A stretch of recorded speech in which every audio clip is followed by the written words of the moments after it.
तर मोदींकडून भ्रष्ट लोकांचा भ्रष्टाचार झाकण्याचा प्रयत्न अशी टीका पटोलेंनी केली आहे। न्यायालयाने निर्णय दिला, विरोधकांकडे मुद्दा नसल्यामुळे ही टीका होतीये, असं उत्तर सुनील तटकरे यांनी दिलं आहे।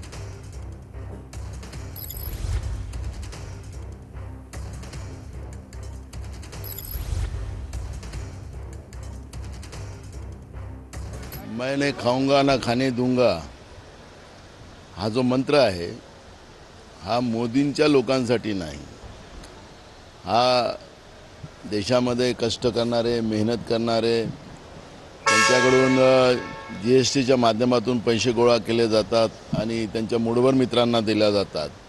त्या कष्टकऱ्यांच्या घामाचा पैसा लुटायचं काम हे मोदींच्या विचाराचं होतं आणि त्याच आधारावर या पद्धतीच्या भ्रष्ट लोकांना सोबत घेऊन त्यांचा भ्रष्टाचार झाकण्याचा जो प्रयत्न सातत्याने होतो आहे तो आता सगळ्या देशाला आता ते कळतं आहे। ये तो होना ही था, त्याच्यात नवीन काय?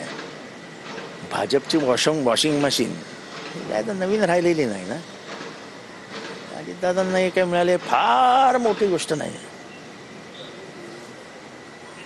दिलं देऊन टाकलं जा। यापुढे देखील अनेक कारवाई त्यांच्यावरती 70 कोटीचा घोटाळा होता, बाकीचे प्रकरण होते, त्यामुळे हे बघा काहीही होणार नाही। या निवडणुकीमध्ये दादांच्या नेतृत्वाखाली अभूतपूर्व यश मिळाल्याच्या नंतर टीका करण्यासाठी कुठला मुद्दा शिल्लक न राहिल्यामुळे अशापैकी टीका टिप्पणी त्या ठिकाणी होत आहे। न्यायालयाच्या माध्यमातून देण्यात आलेला निर्णय याच्यावरती टीका टिप्पणी करणं म्हणजे न्यायव्यवस्थेवरती सुद्धा यांचा विश्वास नाही असं ध्वनित होतं। एका बाजूला संविधानाच्या नावाने ओरड सतत करत राहायची आणि दुसऱ्या बाजूला संविधानाच्या अंतर्गत ज्या ज्या न्यायव्यवस्था या देशामध्ये आहेत त्यांच्या हेतूबद्दल शंका निर्माण त्या ठिकाणी करायचा, तो व्यक्तिद्वेषाचा परिपाक आहे एवढंच मला या ठिकाणी या निमित्ताने सांगायचं।